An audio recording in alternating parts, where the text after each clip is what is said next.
저는 참 힘들 때에 우리 예수님의 십자가를 보았고 그 십자가에서 새 생명을 찾았습니다. 그 십자가 앞에 우리는 아무것도 아닌 줄로 믿습니다. 우리가 그 십자가를 생각하면서 우리가 늘 주님 앞에 겸손하고 또 하나님을 사랑하며 살아가기를 축복합니다. 무빙 세일이라고 아십니까? 유학 다녀오신 분들은 아시겠지만 저는 유학을 안 가봐서 잘 모릅니다. 유학은커녕 우리나라를 벗어나 본 적이 없는데요. 얼마 전에 라디오에서 이 무빙 세일에 대한 방송이 나왔습니다. 무빙 세일은 이 유학생들이 유학생활을 마치고 한국으로 돌아올 때에 물건들을 싸게 다 팔고 오는 것을 말한다고 합니다. 새로 유학을 가는 사람들은 이제 뭐가 필요한지 잘 모르고 또 어디서 구입을 해야 될지 모르고 만약 구입을 한다고 하더라도 여러 군데 발품을 팔아야 하는데 이 무빙 세일에 가면 한 번에 자기가 원하는 물건들을 다 구매할 수도 있고 또 파는 사람 입장에서는 이제 여러 군데 다니지 않고 한 번에 처분을 할 수 있기 때문에 많이들 이용을 한다라고 말합니다. 그 라디오에 나온 분도 자신의 자동차와 가구와 모든 물건들을 자기가 구입한 가격의 10분의 1 가격, 아주 저렴한 거죠. 그렇죠? 물론 이제 뭐 상태에 따라 좀 다르겠지만 아주 저렴한 가격에 이제 다 팔아버리고 왔다고 합니다. 어떻게 보면 너무 저렴하게 팔아서 손해가 되는 것 같고 또 속상할 수도 있겠죠. 그죠? 그거 300만 원에 팔았는데 딴 데 알아보니까 뭐 800만 원 팔 수 있는데 그 생각을 하면 참 좀 마음이 그럴 것 같아요. 그렇지만 오랜 유학 생활을 마치고 나의 고향으로 돌아간다는 기쁨이 있기 때문에 기쁜 마음으로 아까워하지 않고 다 처분을 하고 온다라고 말을 합니다. 저는 유학을 갈 수가 없었습니다. 갚아야 될 돈들이 많아서 이렇게 기회를 놓친 것 같아요. 그런데요, 유학 간 친구들을 보면 참 신기했습니다. 물론 집에 돈이 많아서 가는 친구들도 있었지만 저보다 더 어렵게 사는데도 유학을 간 친구가 있다는 거예요. 그래서 뭐 이 친구들끼리 만나서 얘기를 하다 보면 야, 걔 유학 갔대. 깜짝 놀랍니다. 왜냐하면 저보다 더 어렵게 산 친구인데 무슨 돈으로 갔대? 이렇게 물어보죠. 어떻게 갔대? 저는 아무리 계산을 해도 이 계산이 안 나옵니다. 야, 미국 가서 사면 집값도 비싸고 뭐도 있어야 되고 뭐도 있어야 되는데 어떻게 살까? 학비도 비싸잖아요. 그런데 교수님들의 이야기를 들어보면 이제 그런 게 있대요. 이렇게 유통기한 다 돼가는 이 통조림 같은 거 먹을 수 있잖아요. 그죠? 음식들 그런 것들을 이제 그 업체들에서 팔기도 좀 애매하고 이렇게 좋은 일에 쓰자 해가지고 이렇게 유학생들한테 나눠주는 때가 있다고 합니다. 그러면 거기에 줄을 서가지고 그걸 받아와서 그걸 먹고 생활을 하기도 하고요. 또 미국에 사는 좋은 친구들을 만나면 그 친구들이 이제 조금씩 도와줘서 이제 살기도 하고 어려운 유학생들끼리 서로 이제 어려운 중에도 서로 도와가면서 지내기도 한다고 합니다. 근데 왜 그렇게 힘든 유학 생활을 하러 갈까? 그런 고민을 할 때가 있어요. 뭐 돈이 있어서 가면야 뭐 아무 걱정이 없겠지만 정말 하루하루 먹고 살기 힘든 그러한 유학 생활을 왜 떠날까? 그런 생각을 할 때가 있었습니다. 그런데요, 그 사람들이 그렇게 유학을 떠나는 이유는 기쁨이 있기 때문입니다. 그 학문에 대한 기쁨도 있고 또 마지막에 졸업을 하면 기쁘지 않겠어요? 그죠? 힘든 유학 생활을 다 끝내고 졸업을 하면 기쁨이 있으니까 그 유학 생활을 하는 것 같습니다. 근데 이들이 그 힘든 와중에도 하루하루를 버틸 수 있는 것은 돌아갈 고향이 있기 때문입니다. 그리고 오랜 유학 생활을 마치고 그동안 힘들게 모아온 그 가구와 자동차 여러 가지 집기들을 헐값에 팔고 또 한국으로 돌아올 수 있는 그 이유도 한국에 그러니까 돌아갈 고향이 있기 때문이고 또 돌아오면 맞이해줄 가족이 있기 때문입니다. 만약에 한번 유학을 떠나면 다시는 돌아갈 수 없는 상황이라면, 그죠? 법적으로 딱 정해서 이제 유학 가면 한국에 다시 돌아올 수 없습니다. 이렇게 딱 헌법 몇 조 몇 딱 해가지고 이렇게 정해놓는다면 유학을 떠날 사람이 많을까요? 물론 그래도 갈 사람은 있겠지만 지금만큼 많지는 않을 거예요. 혹은 유학 기간이 뭐 3년, 10년 이렇게 끝나는 게 아니라 한 30년 정도 해야 이제 뭐 하나를 수료할 수 있거나 그렇다면 그렇게 하더라도 아마 떠나는 사람이 지금보다 많이 줄어들 것입니다. 돌아갈 고향이 있고 또한 내가 어느 정도 공부하면 되겠다라는 기간이 있기 때문에 유학생들은 고생을 하더라도 유학을 떠나서 먼 타지 생활을 하는 것입니다. 우리의 인생도 마찬가지입니다. 세상 살기 쉬우신가요? 네, 지금 표정만 봐선 참 힘드신 것 같아요. 네, 살기 힘든 시대입니다. 무엇보다 우리가 이 세상 가운데서 믿음을 지키며 산다라는 것은요, 너무나 힘이 들고 이 하나님의 말씀대로 산다, 어떻게 보면 불가능한 일일지도 모릅니다. 왜 그렇습니까? 우리가 믿음을 지키며 살지 못하도록 이 악한 세상이 끊임없이 우리를 유혹하고 괴롭히기 때문입니다. 하지만 우리에게 희망이 있는 것은 우리가 돌아갈 고향이 있다라는 것입니다. 그리고 우리의 인생이 우리가 생각하는 것보다 길지 않기 때문입니다. 그러므로 우리는 이 세상에서 믿음을 지키며 사는 것이 힘들다 할지라도 잠시 후에 받을 그 상급을 바라보시며 또한 소망하시며 힘을 내어 지킬 수가 있는 것입니다.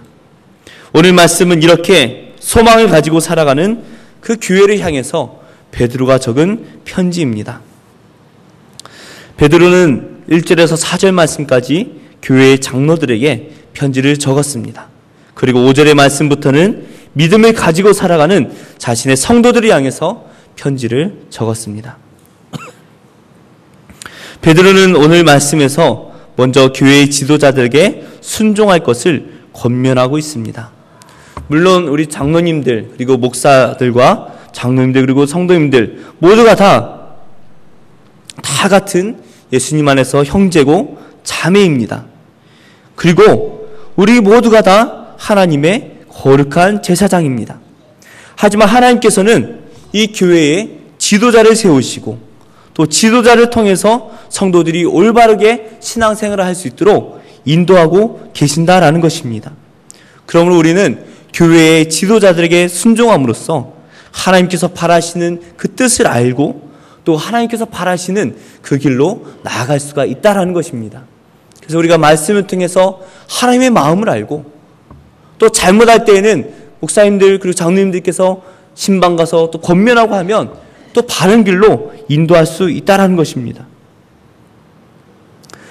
베드로는 이 말씀을 한 이후에 우리 모든 성도들을 향해서 서로 겸손하라 이렇게 말씀을 하고 있습니다.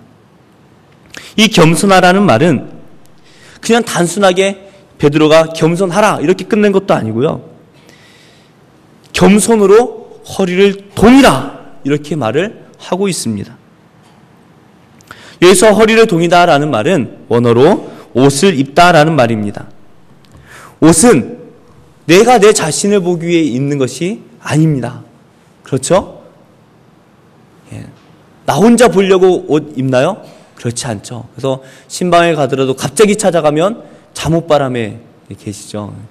나보기 이쁘라고 꽃무늬 예쁜 치마 입고 집에서 설거지 하시는 분 별로 못 봤습니다.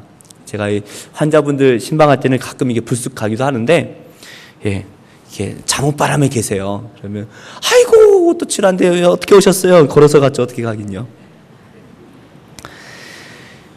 우리는 옷을 입을 때는 남들에게 보여주기 위해서 입는 것이죠. 그죠? 그래서 우리 교회 오실 때는 다 이쁘게 입고 오셨잖아요. 예쁘게 보이려고.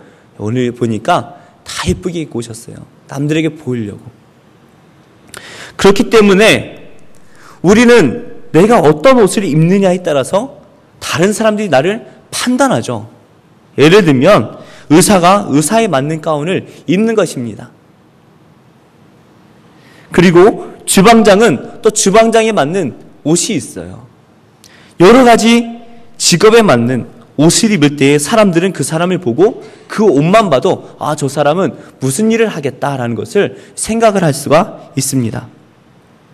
저번에도 제가 말씀드렸지만 제가 만약 설교를 하는 지금 이 시간 찢어진 청바지에 빨간 배꼽티를 입고 있다고 생각하시면 어떨까요? 제정신이 아닐 것입니다.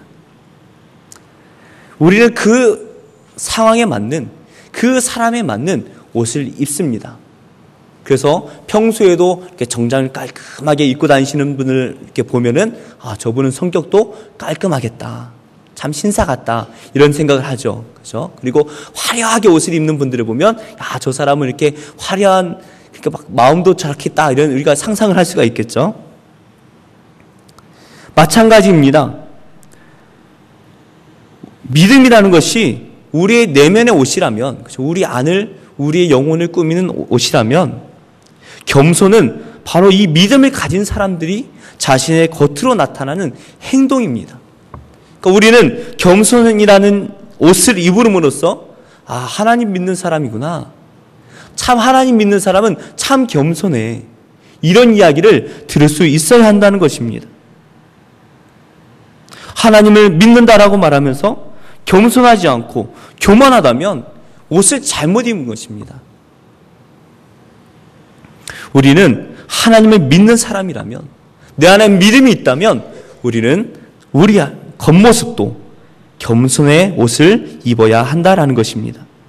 특히 하나님께서는 교만한 자를 대적하신다라고 말씀하고 있습니다. 그리고 겸손한 자들에게는 은혜를 주신다라고 말씀을 하십니다. 왜 그렇습니까? 교만한 사람들은 하나님을 의지하지 않습니다. 교만한 사람치고 하나님을 제대로 의지하는 사람이 없습니다. 하지만 겸손한 사람은 늘 하나님만을 의지합니다. 아무리 내가 힘이 있고 권력이 있다 할지라도 겸손한 사람은, 믿음 있는 사람은, 겸손한 사람은 늘 하나님만을 의지하며 살아갑니다. 그런데 신기한 것은 이 세상은 겸손한 사람을 원하지 않는다라는 것입니다. 물론 실력이 있고 리더십이 있는 것은 당연히 좋은 것입니다. 그리고 지도자가 갖추어야 할 당연한 덕목입니다. 하지만 사람들은 자신의 내면을 가꾸기보다는 자신의 겉만 포장하기에 많은 관심을 갖고 그런 일에 바쁩니다. 이러한 세상 가운데서 혼자 겸손하게 산다는 것은 너무나 어려운 일입니다. 지금 시대가 어떻습니까? 겸손한 사람이 대접받는 시대입니까? 아니죠. 일단 뭐가 커야 됩니까? 목소리가 커야 됩니다. 목소리가. 내가 잘못해도 목소리만 크면 대접받는 시대인 것 같아요. 다 그렇게 생각을 합니다. 하지만 우리가 아무리 겸손해서 손해를 본다 할지라도 하나님 말씀을 읽어보면요, 그럼에도 불구하고 우리는 겸손하게 살아야 합니다. 왜냐하면 믿음이 있기 때문입니다. 믿음 있는 사람은 아무리 내가 손해볼지라도 겸손하게 살아야 합니다. 내가 이 세상에선 잠시 손해를 본다 할지라도 내가 겸손할 수 있는 이유는 바로 소망이 있기 때문이죠. 내가 이 세상에서는 손해를 볼지라도 우리 하나님께서 나를 높여주실 날이 있을 것이다 라는 것을 우린 바라보아야 합니다. 사람들은 지금 큰 소리치고 자신을 겉으로 꾸미고 자신을 높이는 것, 그것이 좋은 것이라고 생각하지만, 그리고 교만한 사람들은 자기의 교만을 자랑하지만 그들이 모르는 것이 있습니다. 바로 멀리 있지 않은 예수님이 곧 오신다라는 사실입니다. 그들은 결코 미래에 우리에게 닥칠 일에 관심이 없습니다. 6절 말씀해 보시면 겸손하라, 때가 되면 너희를 높이시리라 말씀을 하십니다. 우리가 겸손해야 하는 이유는 바로 우리 안에 소망이 있기 때문인 것입니다. 하나님께서 반드시 겸손한 자, 겸손하게 하나님만 바라보고 하나님만 의지하고 남을 높이는 사람들, 그 사람들을 높여주실 날이 반드시 온다라는 것입니다. 그래서 세상이 우리를 억울하게 만들고 또 대항해서 싸우고 싶게 만들지라도 우리는 겸손하게 그들을 용서해야 합니다. 정말 세상 사람들을 보면 참기 어렵게 만듭니다. 한 대 맞으면 정말 한 대 때리고 싶을 때가 너무나 많습니다. 욕을 먹으면 욕을 해주고 싶습니다. 정말 그들과 같이 살지 않으면 너무나 살기 힘든 그러한 세상입니다. 너무나 답답해서 속병이 걸릴 것 같아서 혼자라도 산에 가서 그 사람 이름 불러가면서 야, 이 나쁜 놈아! 그렇게 외치기라도 하지 않으면 속병이 걸려 죽을 것 같습니다. 아니, 진짜 속이 터져 죽을 것 같은데 너무나 힘들고 너무나 억울한데 목사님, 그래도 겸손해야 됩니까? 어떻게 그럴 수가 있습니까? 요즘 인기 있는 드라마 중에 야왕이라는 드라마가 있습니다. 많이 보시나요? 네, 한 5분 보시는 것 같아요. 우리 아영교회 분들은 TV가 없으셔가지고. 이 야왕이라는 드라마 참 인기가 좀 멋있는 남자도 나오고 예쁜 여자도 나오고 그러더라고요. 또 얼마 전에 보면 착한 남자라는 드라마가 또 인기가 있었습니다. 네, 많이 안 보시나 봐요. 근데 이 드라마의 공통점이 뭐냐면 소재가 복수입니다. 복수. 사람들은 참 그 주인공이 억울한 걸 막 당하면서 야, 참 막 내가 당하는 것 같고 그죠? 막 이래서 야, 진짜 복수를 빨리 해야 되는데 아직 이제 3회밖에 안 됐고 막 빨리 복수했으면 좋겠는데 그죠? 그래서 나중에 막 모았다가 한 방에 복수하는 딱 그 장면이 나오면 속이 다 시원합니다. 그래서 우리 대리만족을 느끼죠. 이야, 잘했다, 꽃이다. 그런데요, 세상은 그 복수를 하라고 우리에게 말을 하지만 하나님께서는 복수가 아니라 용서를 하라고 말씀하고 있습니다. 복수하지 않으면 속이 터져 죽을 것 같은데 내 마음에 근심과 염려가 돼서 정말 미쳐버릴 것 같은데 하나님께서는 복수를 하지 말아라. 그리고 우리에게 용서하라 말씀하십니다. 아니, 그렇게만 말씀하시면 우리가 정말 속이 터질 것 같아요. 그런데 하나님께서 이런 말씀을 하세요. 또 염려를 다 하나님께 맡기라고 말씀을 하고 계십니다. 사람이 살다 보면 염려가 없을 수가 없습니다. 성경에 나오는 믿음의 조상들 또한 다 염려가 다 있었습니다. 하지만 믿음의 사람들은 염려를 가지고 복수하지 않았습니다. 속으로 막 삼켜가지고 속병에 걸려 죽지도 않았습니다. 그 사람들은 그 염려를 가지고 하나님께 나아갔습니다. 기도하며 하나님께 나아가서 그 염려를 하나님께 맡겨드렸습니다. 7절 말씀에 너희 염려를 다 주께 맡기라. 이는 그가 너희를 돌보심이라. 맡기라는 말은 던져두라는 말입니다. 우리의 염려를 하나님께 던져두면 하나님께 다 드리면 하나님께 그 염려를 맡아주신다는 것입니다. 가끔 농담으로 저는 이런 말을 합니다. 아들, 뒤통수 어디다 두고 왔어? 제가 뒤통수가 없어가지고 제 아들이 뒤통수가 없습니다. 지금 3대째 내려오는 유전인데요. 가끔 또 깜짝 놀랍니다. 이게 자고 일어나면 뒤통수가 딱 눌려 있으니까 없어 보여요. 그럼 제가 그럽니다. 어린이집에 두고 왔는지 어디다 두고 왔는지 왜 없어? 이렇게 말합니다. 비슷한 말도 있죠. 버릇없는 사람에게 개념은 냉장고에 넣어뒀나 집에 놔두고 간다 그런 말을 하기도 합니다. 실제로는 불가능한 일들이죠. 그럼 뒤통수를 어디다 두고 올 수도 없고 개념도 어디다 두고 올 수도 없습니다. 그런데요, 하나님께서는 불가능한 말씀을 하시는 게 아니에요. 정말로 우리의 염려를 하나님께 던져두라는 말씀입니다. 왜냐하면 하나님께서 내가 아니라 이 세상에 어떤 누구도 아니라 바로 그 하나님께서 우리를 돌보시는 분이시기 때문입니다. 하나님께서는 우리의 아버지이십니다. 이 세상을 만들어 놓으시고 내가 너의 왕이다, 나를 섬기라 이렇게 말씀하시는 분이 아니에요. 하나님께서 우리의 아버지이십니다.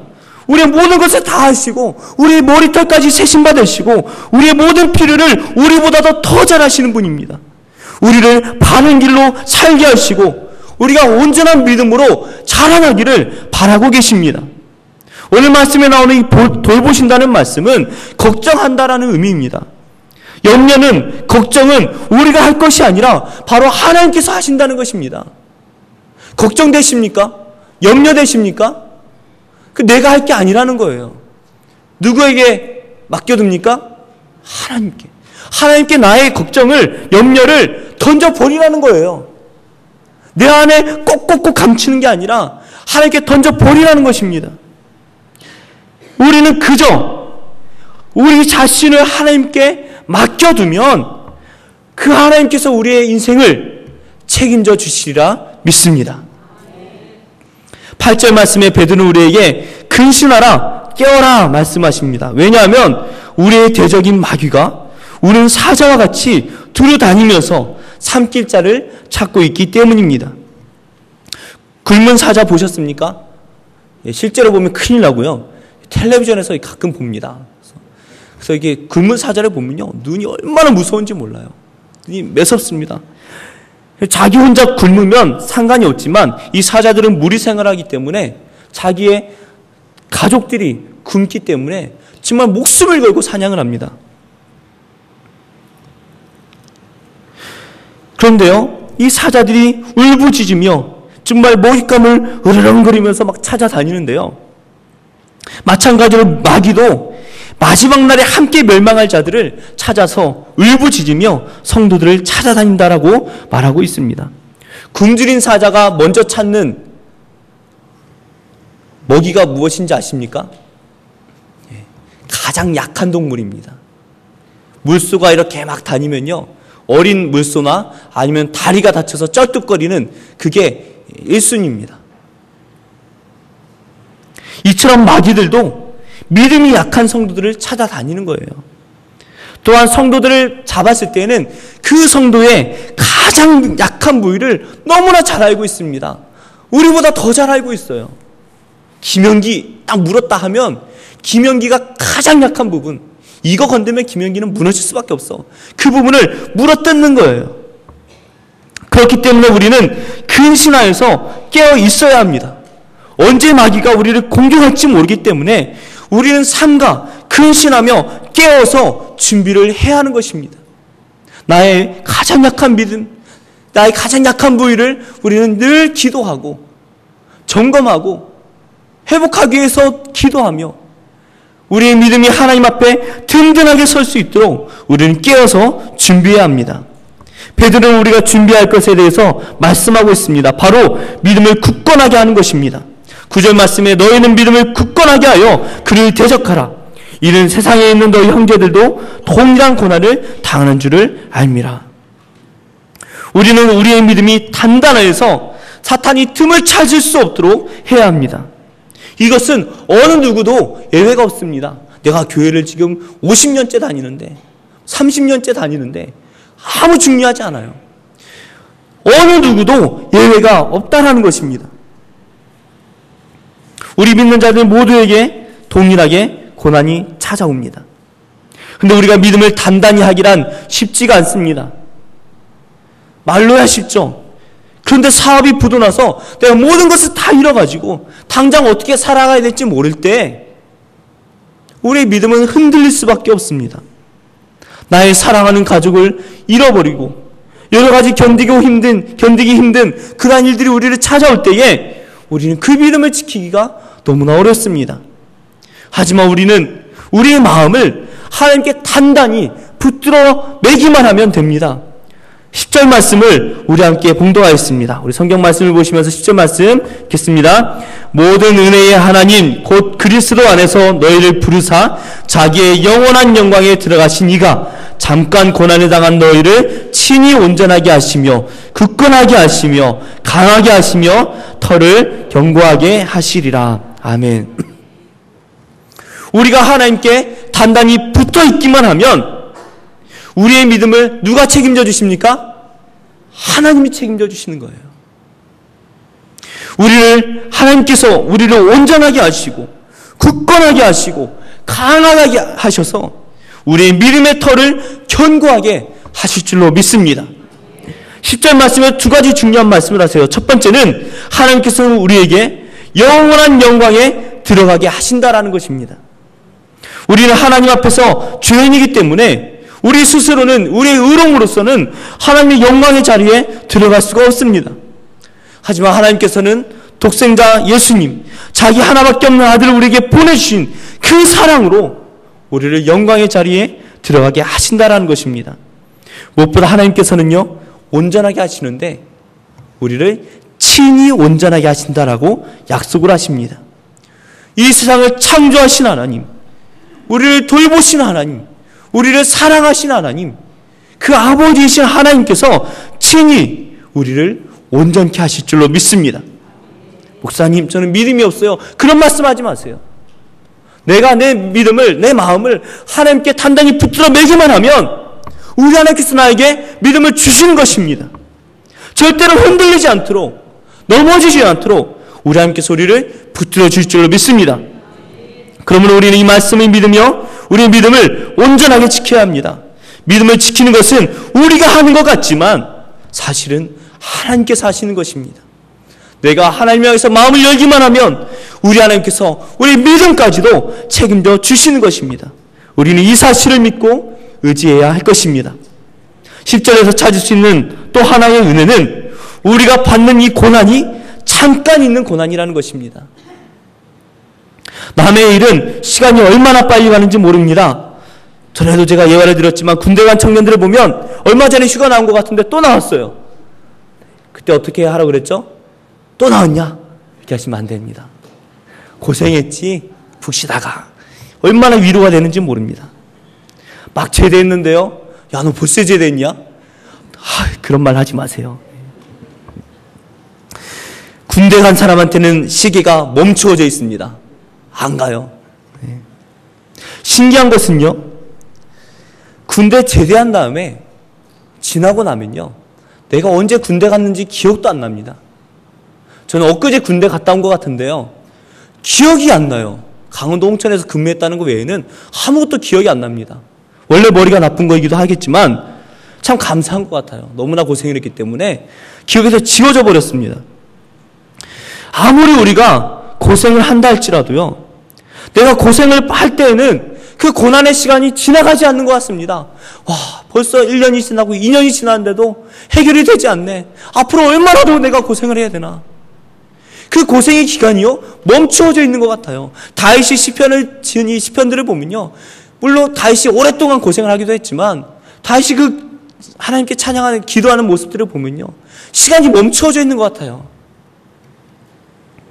그런데요, 신기한 것은 그 고난이 지나고 나서 생각을 해보면요, 기억도 나지 않습니다. 고생을 했던 것 같은데, 분명히 그때 고생을 했는데 기억도 나지 않아요. 우리는 지금 고난 중에 믿음을 지키는 것이 정말 쉽지 않은 것 같습니다. 이 고난이 멈춰져 있는 것 같습니다. 그런데 우리가 기억해야 될 것은 이 고난 동안 금방 지나간다라는 것입니다. 무엇보다 예수님께서는 다시 오실 날에, 예수님께서 이 땅에 다시 재림하실 때에 우리는 이 말씀을 기억하게 될 것입니다. 곧 오리라. 우리는 기도할 때마다 하나님 언제 오십니까? 언제 오십니까? 이 고난의 세월이 언제 끝납니까? 우리는 그렇게 기도하지만 예수님 다시 오시는 날 우리는 기억하게 될 거예요. 곧 오리라.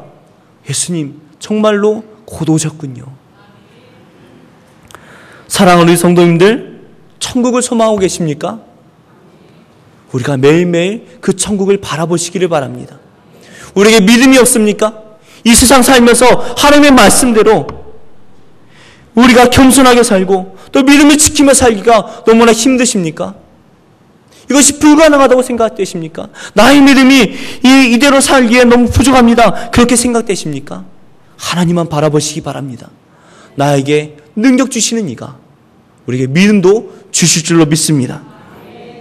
무엇보다 우리가 고난 중에 있다면 곧 올 천국을 바라보시기 바랍니다. 매일매일 주님을 만나며 우리가 성령으로 하나님을 만날 때마다 우리는 그 안에서 천국을 누리며 살게 될 것입니다. 그리고 우리의 고난은 우리도 모른 채 곧 지나가게 될 것입니다. 우리 함께 기도하기 원합니다. 하나님, 우리가 겸손하기를 원합니다. 그리고 또 우리가 믿음을 지키며 살기를 원합니다. 하나님을 만나고 천국을 소망하기를 원합니다. 우리 함께 기도하시겠습니다. 온 정성이 다 항상 놓으시리. 자리하는 상 받으리니 너 낙심치 말고 늘 전진하라.